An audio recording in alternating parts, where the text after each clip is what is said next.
in. There's so much I want to talk about today. If we could just start beginning right away with this wonderful, wonderful book, the 33 Days to Morning Glory.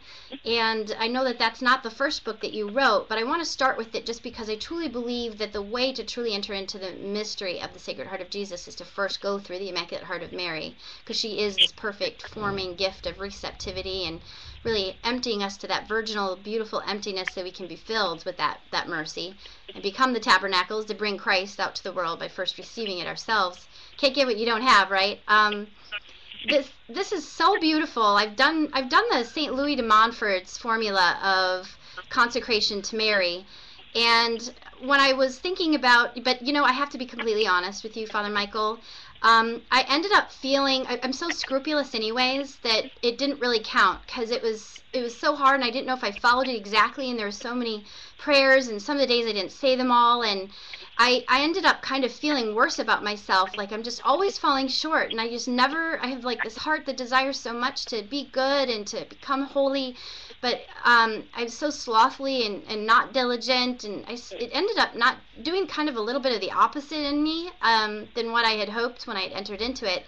So when I came across this book, which again was providential, I wasn't expecting of doing this at all. It was given to me in a very unique way in which it was clear that I was supposed to look at this and be involved in it. And then I looked and saw that the way you break this down, involving both St. Louis de Montfort, St. Maximilian Kolbe, Blessed Mother Teresa, and Pope John Paul II, Blessed Pope John Paul II, I I was floored at the beautiful simplicity and the opening of my own heart in such a manner that I thought, wow, this is really something. Tell me, please, how this came about and why someone that maybe either has never done a Marian consecration or someone who did a Louis de Montfort one could still benefit from looking at this and considering the 33 Days to Morning Glory. Sure. Let's see. I'll try and answer that. Maybe by starting with how the book got written. Really. Great. I mentioned that when I was in college, I had done the total consecration to Jesus through Mary, which is a devotional practice of a more perfect following of Jesus by a specific devotion to his mother. Because Jesus had devotion to his mother and had in the sense of that he loved his mother very much, just as she loved him.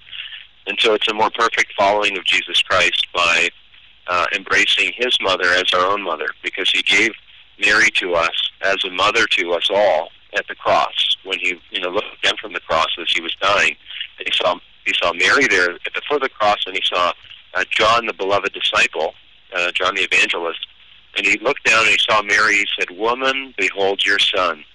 And then to John, who represents all of us, because we're all beloved disciples of Jesus, "Behold your mother."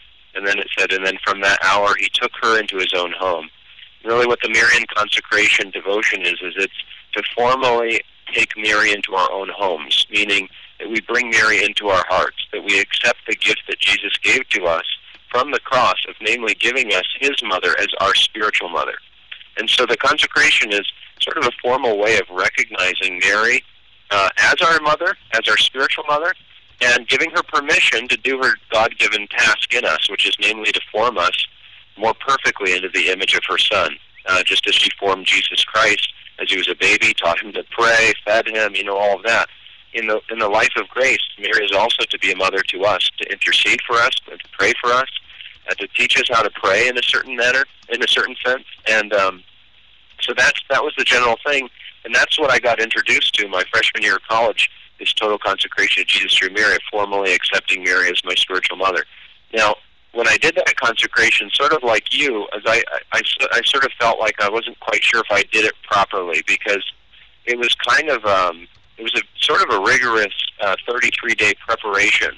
It was well worth it to do the consecration, but I was sort of concerned maybe I didn't do it well enough. I missed some of the days of prayer. Did it really count? Did it hold? That type of question. And so I had done that, and a lot of my friends in college have done that, and a lot of people testify that when they did that consecration, it was a transforming, a life-changing experience in their life. Many people have said that, including John Paul II. Now, okay, so I did that version that was according to St. Louis de Montfort, and but then the thing is that over the years, like one of the things that St. Louis de Montfort recommends is that you renew it. But what I came to find in my own life and many other people is that it was something that it was hard to renew because it was such a so many prayers and things like that to say, which are good, but it's hard for certain people to finish.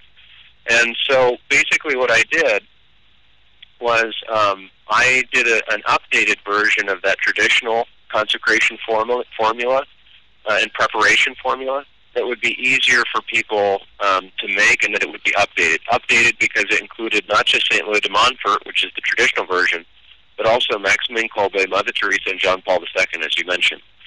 The other thing is that the emphasis with the preparation program that I put together was that it's more based on not doing lots of litanies and prayers, which are good and beautiful, but on a sense of pondering in your heart the teachings of these great saints on Marian consecration.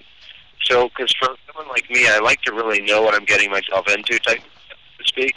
And so what it is it's a daily meditation of about 2.5 pages that you read in the morning or in the evening the night before, and then you just ponder and you reflect on throughout the day and trying letting it sink into your heart so you understand what you're preparing yourself to do. And so that's basically what the book was, and it was it came as a gift to me to renew my consecration, and the feedback that I've been getting is that it's helped a lot of other people to enter more fully into it, not only using de Montfort, also these other insights from these other great saints. Yeah, I want to just say real quick, because I myself am going with a group of 5 other women through the 33 days to morning glory. And I'm just looking at my retreat companion because through Hearts of Fire, and I will make sure folks that are listening to put all of the links on facebook.com/embracing your greatness so that you can get that. But otherwise you can check out All Hearts of Fire, All Hearts, letter A, fire.org. Here's one of the questions, because it's these beautiful reflective questions about pondering these things in your hearts. For instance, on the first week of St. Louis de Montfort, one of the reflecting questions is, St. Louis says with the Church that the day of our baptism is the most significant day of our lives. Can you name some other significant days in your life? Wedding days, graduation days, recognition received on a special day. What relationships are reflected in each of these days? Why does our relationship with God make our baptismal day so important? See Catechism 1265 through 1270. List some ways that we can celebrate baptismal days to keep them as significant occasions in our lives. And do you know, Father, until I read that, I never really thought about what day my baptismal day was. And I went and I looked it up and found out what day it was. And I don't know, it just kind of made me sit back and think about that day and what it really meant and why I wasn't celebrating it. And maybe that could be a beautiful new tradition in my family. And I love these questions that you help us to draw out and enter more deeply into what Marian consecration is really about.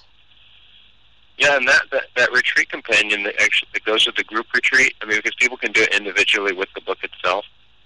But there's also this program, as you mentioned, with the Hearts of Fire program, where people can do it in their parishes as a group with the DVD and the study guide.